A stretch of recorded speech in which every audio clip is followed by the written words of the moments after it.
The Zoom technology allows you, as the moderator, to separate the participants into subgroups. Mhm. And talk about that a moment and how that was helpful during this virtual town meeting. Yeah, so going into the town hall, we had about 90 folks register. And so I knew that there was no way for us to have any kind of effective, efficient, productive conversation with 90 people on Zoom. So I started looking into ways that we could do breakout groups. And so Zoom has the technology where you can separate people either ahead of time or in the midst of a meeting into smaller groups. You can choose the amount of people you want in those groups. You can, if you need to move people around to kind of balance out the makeup of the groups, you can do that as well to make sure you don't have all of the journalists in one group and no journalists in other groups. So you can separate people that way. And so we did that to make sure that the conversations could be a little bit more intimate and a little bit more personable. And that way, folks could also introduce themselves to each other and figure out who was in the space. Because if we had gone around with 90 people doing introductions, that would have taken the whole time. So really wanted a place where people could introduce themselves to each other, have a productive conversation, and then report back to the group. So I think your feeling from the start was 90 minutes would be about the right amount of time to devote to this. Yep. Was that because you wanted to give the subgroups time to really dig deep into the questions and then report back? Absolutely. And I know just because we've done these before that the report backs are really where people like they take the time to shine and share all of the notes from the conversation and all of the themes and so that part of bridging small group conversations to the large group usually takes a little bit more time. So wanted people to have a chance to dig into the small group conversations, but also a chance to share back with everyone and add in a little bit of wiggle room in case any of those pieces went longer. Um, so that's why initially I wanted it to be an hour, but as I was going through how much time each portion would take, it just wasn't realistic to have it in an hour. Well, as a participant, I have to say that time just flew by. Mhm. It was startling to me that we were at the end of our time when we reached it. And I think what answers that, or I'm sorry, what explains that is how much we learn in such a short amount of time. Mhm. Um, it was a wonderful way for journalists to get story ideas that we otherwise might not think of, right? Can you Yeah. give an example? Yeah, I mean, I think one of the things that came up a lot, for example, was students had been moving into doing online classes and digital learning, and the census was coming up, and so a lot of folks were thinking about internet access, and we're thinking about how students have access to internet, how how are people who are trying to do the census going to have access to the internet? How are people who can telework but don't usually do that? How are they going to be able to be connected? And so that was something that came up. And I think what's interesting about something like that is that it's not usually and your investigative reporters across the city who are reporting on internet and access to internet, right? It's not always education reporters or economic reporters who are reporting on something like that. But because we had a variety of journalists in the room, they were hearing different issues that came up for people and were able to apply it to the lens that they usually think through and the lens and the beat that they usually work through. So Mhm. things like internet became education issues or labor issues, or when people were bringing up, um, I don't know how to stay connected to my community. What are people doing on a block to block level that are allowing people to stay connected? And that was something that I think journalists are able to think about and figure out what are the answers to this? What are the resources that are out there? How are people connecting? because those are real kind of social emotional needs that folks have. I thought a real good example of the block to block was the point that the larger churches in Charlotte had means to be able to communicate with their congregants, whereas the smaller family churches Yeah. might not. And that was a way of sort of underscoring I thought, the overarching theme of the town hall, which was the digital divide, the Yeah. haves and the have-nots, the people who have access to high-speed internet and those who don't. Yep. Yeah, absolutely. And you definitely saw that come up several times.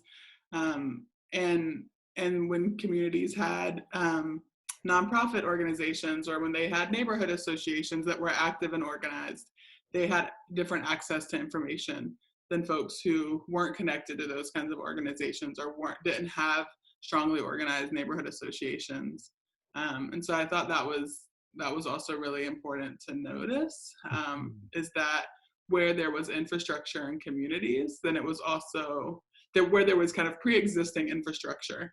It was also easier for folks to stay connected than in places where there just was not that pre-existing infrastructure to stay connected and informed. Mhm. So how many people overall participated in the English and the Spanish? Yeah, so we had about 110 folks who registered, and so I think it was probably about 90 of those folks who attended. Between both, we had a lower number of people who registered for the Spanish town hall, and we had a higher number for the English one. And I think that's partially because we're still building out our outreach list in Spanish, and so relying a lot on La Noticia, which is one of the collaborative partners for outreach there. And so we had, but all of the people who registered, regardless of if they attended or not, received follow-up and kind of next steps. And those folks will also be invited in the future should we do these again, What which have we learned I from think this? we're going to do them again. So. Sorry to interrupt. What have we learned from this, or what would we do differently had we the opportunity?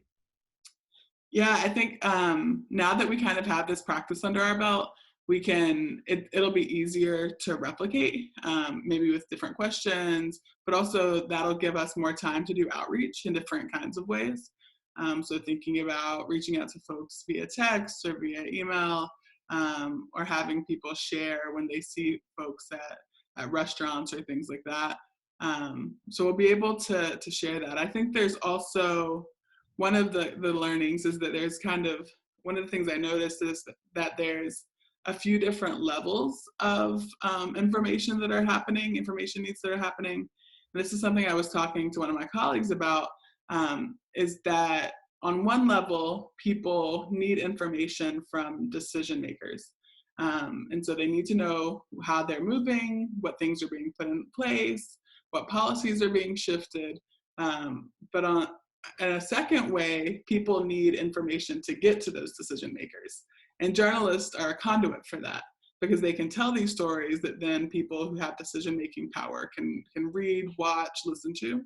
And then there's this third kind of information that is really getting information amongst people to each other. And so I think as we are doing these in the future, it's important to think about those three different kinds of information, but also to think about how the information needs are going to shift. So this one was kind of initial, like what's going on, what's happening. This is immediate crisis response. In a few weeks, it's going to be something that's more like, how are we just sitting? We're sitting in this now, very firmly planted. What are the needs there? And then at some point, we hope that there will be a conversation about recovery needs, right? How are we recovering from this? How are we building past this? What is the resiliency that we've built that we can carry into our new normal? What is the creativity we've seen that we can take into our new normal? And so I think those are some of the learnings and noticings that we'll be able to take into the future. That's well said. So finally, any tips for listeners, viewers out there? For folks trying to organize these? Oh, yeah. I mean, I think people want it. That people have questions. People are already talking about these things. People are already trying to figure out how to get information out in all of those pieces. So I think there's a need and there's a desire.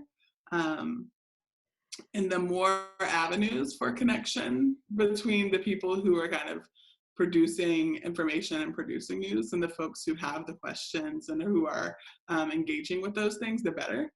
I think it it was really helpful to have this be open to anyone and not just be kind of invitation only, so that we could get a wide variety of people. I mean, we had young folks to elders in community. It was all different races of folks, all different neighborhoods in Charlotte represented. So I think that also speaks to how diverse and how I guess is a cross cultural the need for information is, and the need for good journalism is. So do you remember the scientist who cloned Dolly the sheep? Yes, yes, Yeah, yes. I'd like to call him and ask him if he could clone Alicia Bell, the engagement expert. If only we had more like you. So, viewers and listeners, if you have further questions, why don't you send them to me, Michael Davis at solutionsjournalism.org. It's Michael Davis, the traditional spelling of both Michael and Davis, all mushed together, Michael Davis at solutionsjournalism.org. And then I will pass them along to Alicia because I do not want her to be inundated. She is also on top of doing all her good work in journalism and for the Charlotte Journalism Collaborative. She's a mom, she's teaching at home, she's making meals, she's just a superwoman. So thank you everybody for listening, and maybe we'll be back with more later. Thanks.